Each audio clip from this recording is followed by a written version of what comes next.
Hey everybody, if you have been watching any of my videos in the last year, you will have certainly heard me talk about roofs here in the state of Florida because insurance has really been changing, really in the last 12 months or so in regards to that. And so it's a really, really important topic if you're thinking about moving here or if you're even thinking about selling your home. So in this week's video, I got a special guest so we can dig in a little deeper on what you can anticipate with those roofs. Hi, I'm Jill Thomas, and each week I bring new videos about what it's like to live here in the Sarasota area, moving to the state of Florida, and then of course real estate. So if this has been on your radar, this is the channel for you. Be sure to tap that subscribe button, hit the notification bell, and keep on watching. And then when you're ready to take it to the next level or get some of those specific questions answered, then please give me a call, text, or email me. I'm here to help you out.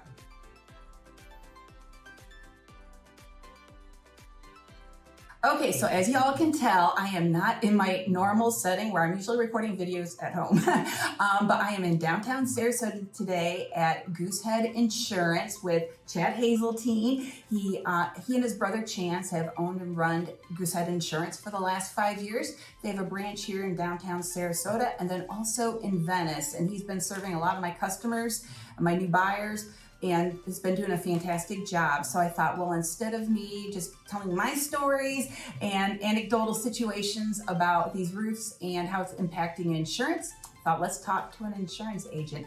Let's listen to hear what he has to say very specifically about those things. Now, a little bit more background information on Chad. He was a Marine. He served our country for 5 years, and I'm so grateful for that. Usually in my videos, I have a little American flag in the background, but not today. I didn't bring it with me. I almost did.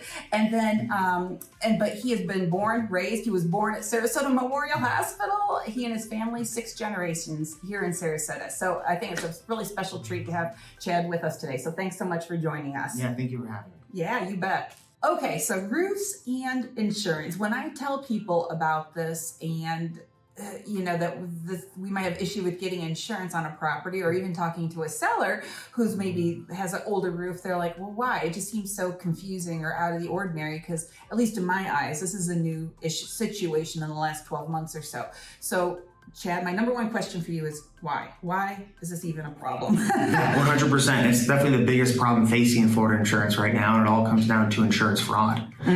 So just to give you an idea, last year, almost every single carrier in the state of Florida operated at a loss. And I think we had 2 or 3 go out of business, and more will continue to go out of business as the time goes on. And it's fraudulent roofing claims.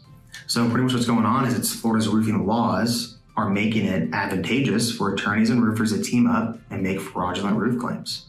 So in the state of Florida, what's going on is roofers are going door to door, knocking on your door saying, hey, you might have storm damage. Let me check it out. If so, I can get your insurance company to pay for it and get you a free roof. The roofer goes on the roof, lays on his phone for 30 minutes, comes down and goes, yep, you got storm damage, just file a claim.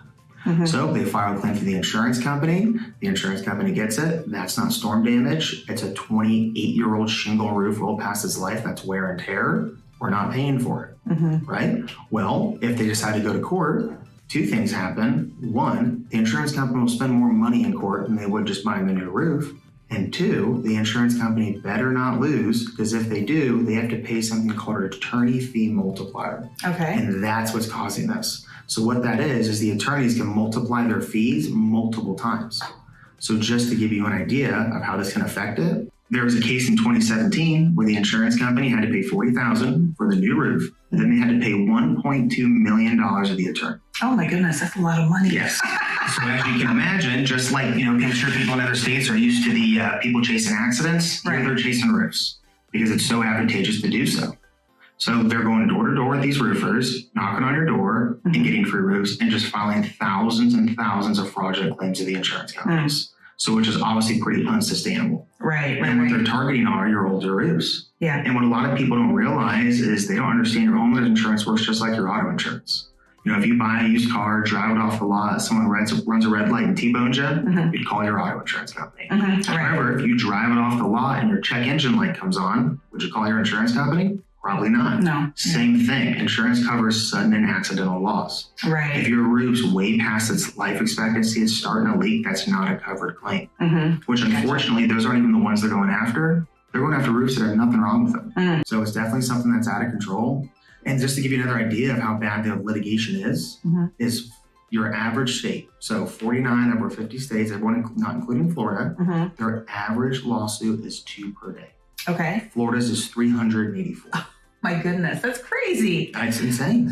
And then it's another stat that kind of just even blows my mind every time I see it. Yeah. Is we account for 10% of the nation's policyholders.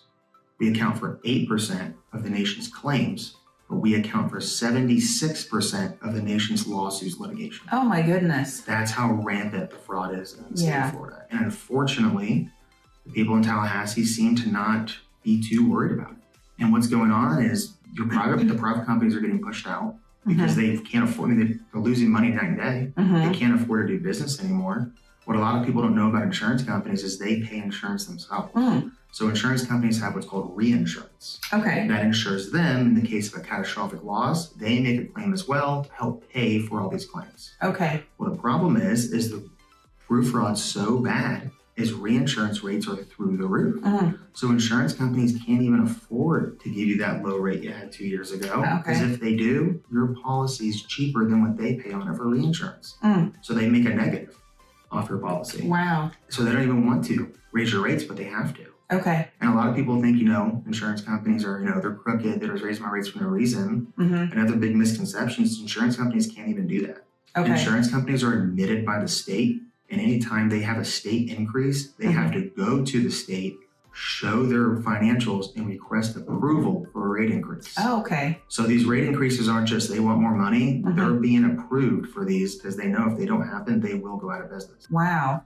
There's a lot more to it than what I didn't know any of this before. Yes, it's crazy. And it's just something that can't happen because in Florida, we have something called Citizens Insurance. Correct. It's the state of Florida's insurance company. Yes. There's no reinsurance. It's reinsured by the taxpayers. We are the reinsurance company. So what that's made for is for older homes that can't get insurance. Right. If the premium, I think, is more than 20% with the private market, you can go with Citizens. So it's to help people that can't get insurance. Gotcha. The problem now is the private market's so high, everyone is going to Citizens. Okay. And that's not sustainable. Oh, yeah. So if there's ever a catastrophic loss in the state of Florida, the taxpayers will be paying for it. Okay. Not reinsurance. Okay, because I knew all about Citizens. I knew Citizens, but I didn't realize that was the difference, that the differentiation is the reinsurance. Okay, that makes a lot of sense. Okay, that's good to know now. Man, I'm learning a lot this morning. Okay, good. Yeah, and and this fraudulent stuff is so true because I remember one time I was at an inspection earlier this year in 2021, and we were talking about the roofs and things like that. And I know these customers actually use you, to get their insurance. And so we were talking about that, and I talked about the fraudulent things and stuff. And sure enough, right there during the inspection, I get a phone call. I take it. And it was one of these companies saying, hey, we can get a new roof for you. And it's like, no, scam. And now I am actually right now getting a new roof put on my house like this morning. They're pounding away at it, but I'm paying for it myself. I didn't file a claim.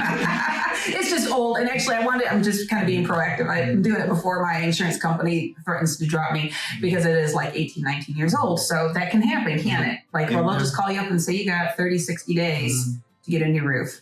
Otherwise, you need to figure out plan B. So, all right, man, this is good information. Yeah, it's definitely a lot. And it's, like I said, unfortunately, it's one of those things I don't see it getting fixed anytime soon. Okay. Because we did just try to pass a bill that would fix it. Unfortunately, they passed the bill, but like most, right before they passed it, they pulled out all the stuff that would have actually fixed it. Would have really helped. Yeah. So it didn't really do much. Oh man. Okay. Well, this is good information. Even just point one is super valuable here so people can understand why. So, okay, good. Okay, Chad. So, you shared with us the why. So my next question for you is, let's get practical now. For a buyer or a seller, what age of roofs are going to be acceptable or not acceptable to an insurance carrier? What are we looking at? Yeah, so the majority of carriers right now have moved to either 10 to 12 years. There's like a couple still at 20 years, but they're really restrictive on county and all kinds of things. Okay. So the majority are 10 to 12. There are some carriers that will also let you go over 10 to 12. However, your roof will have to be covered at what's called actual cash value. So it's kind of like your car. When you tow your car, they don't pay to go buy a 2021 from the store. They appreciate it. Same thing. Okay. And then the only carrier that is going a little further than everyone else is obviously Citizens, the state insurance company. They'll go up to 25 years. However, you do have to have a roof cert or a 4-point showing at least 3 years life expectancy with no damage to the roof. Okay, gotcha. All right, so we're talking practically 10 to 12, you should be okay, up to 15 maybe. And so then for you guys out there, let me mention this as well, that in the state of Florida, our contracts do not give you a provision to say, okay, well, if you're not happy with your insurance rates, you can get out of the contract. So what I've been encouraging the buyers I'm working with to do, if there's some things questionable about the property, is to give Chad a call, give your insurance agent a call right away and say, okay, this is what we're looking at. Maybe you don't even have the 4-point inspection back yet, or the wind mitigation report, which is something the inspector does, but then get an idea of what those quotes might be, what those policies might be running you. Because if it's something that you're not comfortable with, if it's going to be sticker shock, we got to do it during the inspection period if it's an as-is contract, because otherwise you are buying that house. Unless, now talk about the debt to income ratio with that, please. Yeah. So the other big issue people have is the biggest thing is people get approved for a certain amount. Right? They get approved, okay, you can buy a house to, $300, $350, $400, whatever it is. So they find that house, it's at that price point, and they go, awesome, I can afford it, I can buy this. Well, then they go to get the inspections, they get the insurance, and they find out, depending on if it's in a flood zone, if the roof's old, the insurance is $6,000. Well, that just blows up their debt to income ratio. The mortgage cannot qualify them with the insurance that high, and now they can't close on that house. That's crazy. It's kind of like buying a car, but not realizing you can't afford to put the gas in it. Right. It's a lot more expensive than just what it's listed for, and the biggest one right now is insurance. Insurance, yeah. So that's such a big thing. So you guys got to keep that in mind. And then also with sellers, keep that in mind too, because if you've got a buyer and you think, okay, we're gold, it's a seller's market right now here in 2021, you get multiple offers, you think you're in good shape. But if that roof is old and that buyer can't get insurance, or they can't get the mortgage then because of that debt to income ratio, we're going to have issues. And so, that's just a super big deal for us right now. And I'm experiencing it with a lot of my transactions at the moment. There's, the roof comes up quite often. Yeah. And for sellers, like we talked about before, the biggest thing with sellers is I see it all the time is I'll see, someone going to contract on a house. It's an old roof. They want the seller to replace it so they can get insurance. The seller just says, no, this is a seller's market. I'm not doing it. I'll just wait for the next offer. Someone will come with cash and buy it. Well, I've had multiple homes that I've seen come across my desk multiple times with the same house, just different buyers. And by the time the last buyer comes across, he's agreed to the roof. Price he's selling it for is way less than that first offer he had. Because they try to play hardball, but they don't realize that they're going to have this roof issue with everyone that comes across. With everyone, yeah.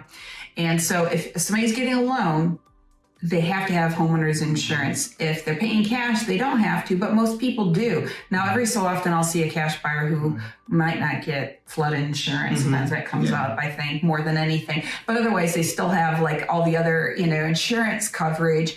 And so we see that often. So unless a seller gets a cash buyer who doesn't care. And the other thing too is sellers is if once there's a defect with your house, an issue, you have to disclose that to all future buyers. So let's say there is an active leak or something like that, even if it's small, you have to disclose it. You can't, and as a licensed agent, I have to disclose it. Even if the seller says, oh, don't tell anybody about it, I have to. I'm not going to lose my license for you, So, so that's a big deal. So all those things, you're going to have to face the music one way or the other. So, here we are. But and one other quick question for you, Chad, too, when we're talking about the age of roofs, because right now we're just talking about shingle roofs. What about our tile roofs? Because everybody likes that Spanish Mediterranean look. They're in Florida. They want the barrel tile. What are we looking at with tile roofs? Tile roofs haven't been hit as hard by insurance companies, but they are. So some carriers move to 10 to 12 on tile as well. Okay. Because tiles are being targeted as well. I mean, think about it. Tile's more expensive. Roofers after a tile roof, he's going to get a bigger check in his back pocket. Okay.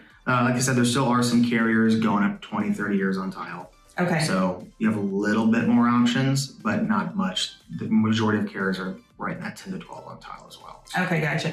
And my experience too, it seems like with inspections is a lot of times, even with a tile roof, even if it's just 10 to 12 years old, there seems to be like there's more leaks and a seller has to they're doing more repairs than some of the shingle roofs. Because with those tile roofs, if there's more valleys and different things depending on the roof line. I'm seeing quite a bit of that lately too. So there's a lot of things to think about here, guys, with these roofs. So, if you do have questions, like give Chad a call. Give him a call before you even write an offer. Pick his brain, get his expertise, because, my experience is just more hands-on, anecdotal, where he's living it day in and day out. That's his job, I just touch on it here and there. So yeah, you call a professional and talk to him, so I'll have his information below so you can give him a call.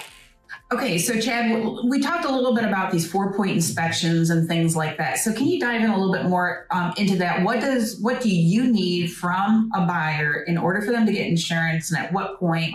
Let's talk about that a little bit. Yeah, so for sure. So homes older than 30 years, some carriers 40, some 30. So the rule's 30. That way you can shop with every carrier. Homes over 30 years, carriers want the 4-point inspection. Okay. 4-point inspection, what it does, it covers the electrical, the roof, the plumbing, and the HVAC system. Okay. Pretty much says there's no leaks in the plumbing, the electrical system's not about to catch fire, and the roof's not going to leaks.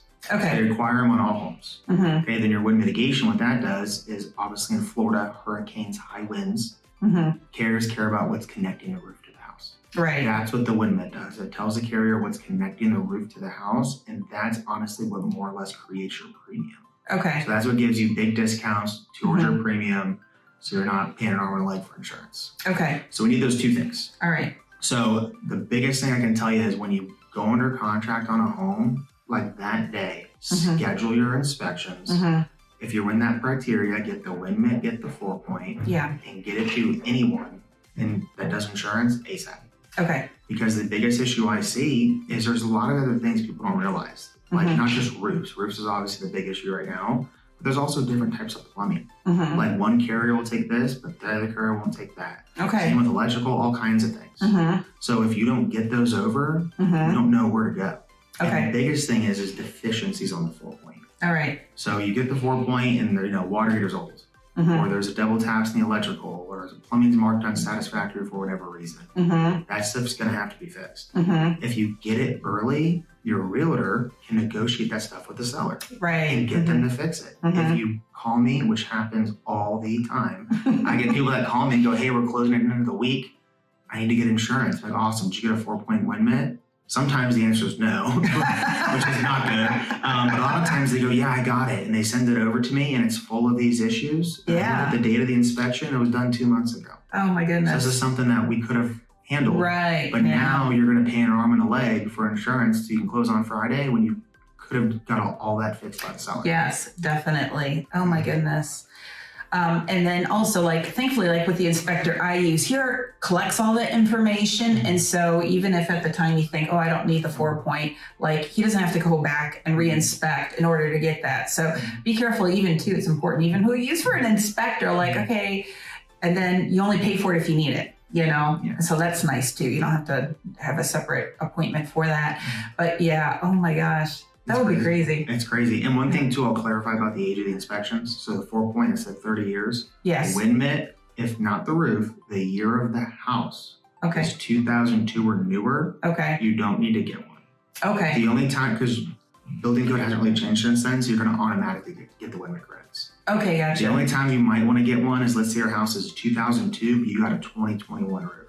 Okay. Then you might want to get one because there's a credit called a secondary water resistant. Okay. That you didn't have in 2002, but you could have it on the 2021 roof, so that makes sense. Okay, gotcha. Same if you have opening protection, so hurricane windows, hurricane doors on a 2002 house, then it'd be worth getting the wind mit. Okay, gotcha. Yeah. And a wind mit's $75 or $100, guys. This isn't another $300, $400, $500 thing. This is pretty reasonably priced document in order to, get some big savings with your insurance.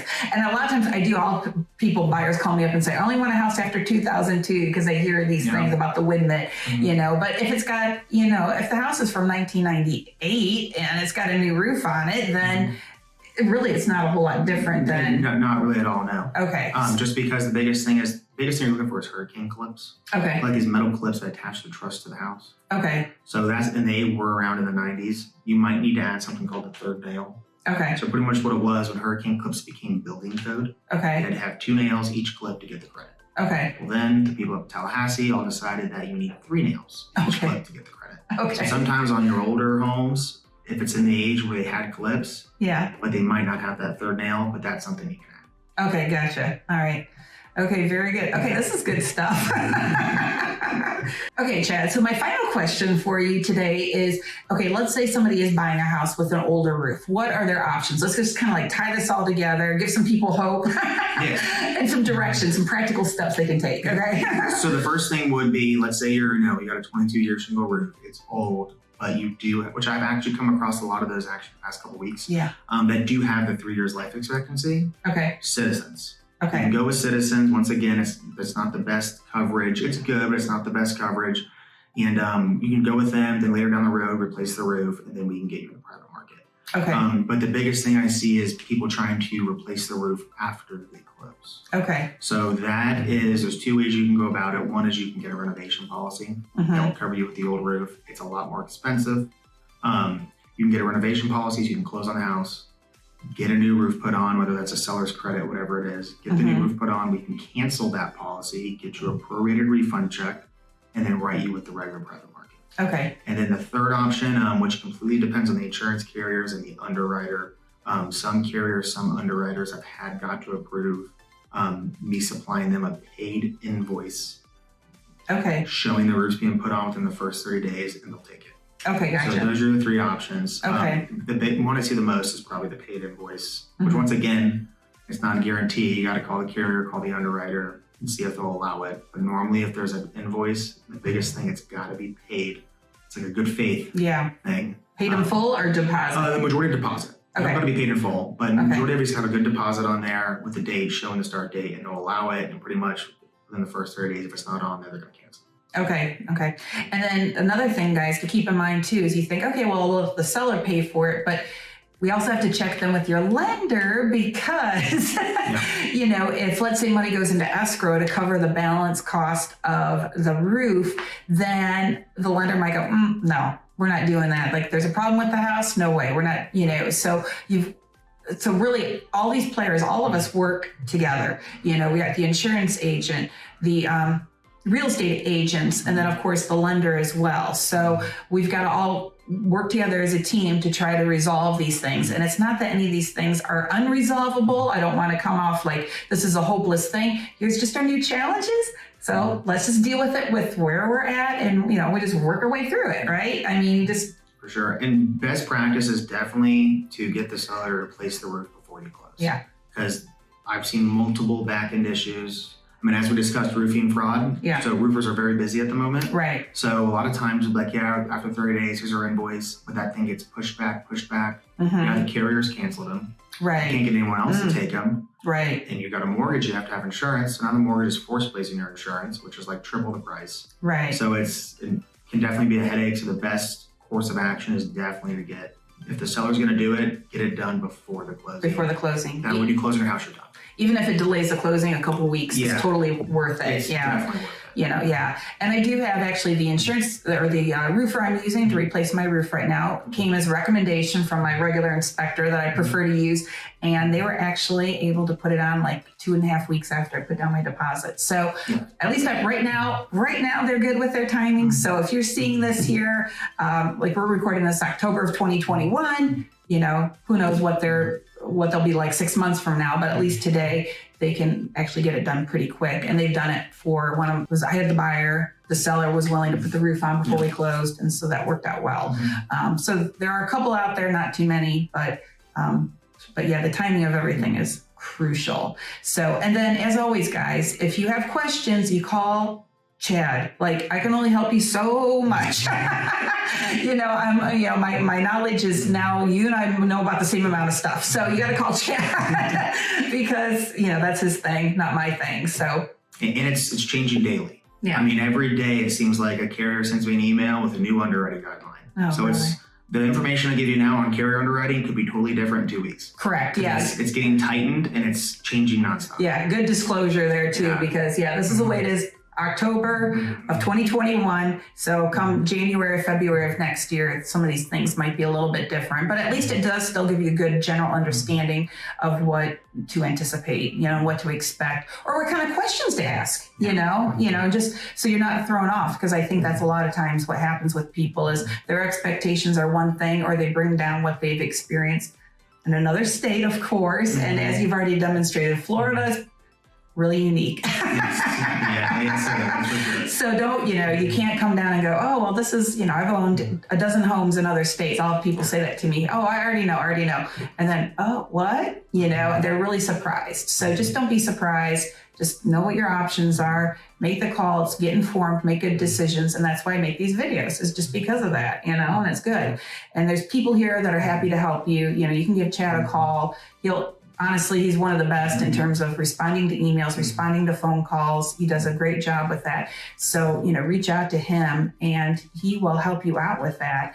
And so here we are. That's why we make these videos, to help you guys out so you make good decisions for yourself and you're not surprised. All right, guys, thanks so much for watching. We really appreciate Chad, you helping us out here today, answering all these crazy questions about roof. I learned so much. I had such a general understanding, but I feel so much more confident in so I can help buyers and even sellers. So it's a big deal. So like I've already said, guys, give Chad a call with any of your questions. And if you have any other special comments or experiences, put it in the comments below. As always, we love to hear from you. If you like this video, if you watched it this far, hit the like button. We do appreciate you calling. And as always, don't be shy. Give me a call as well. I'm here to help you out. Again, guys, thanks so much for watching. Have a good day.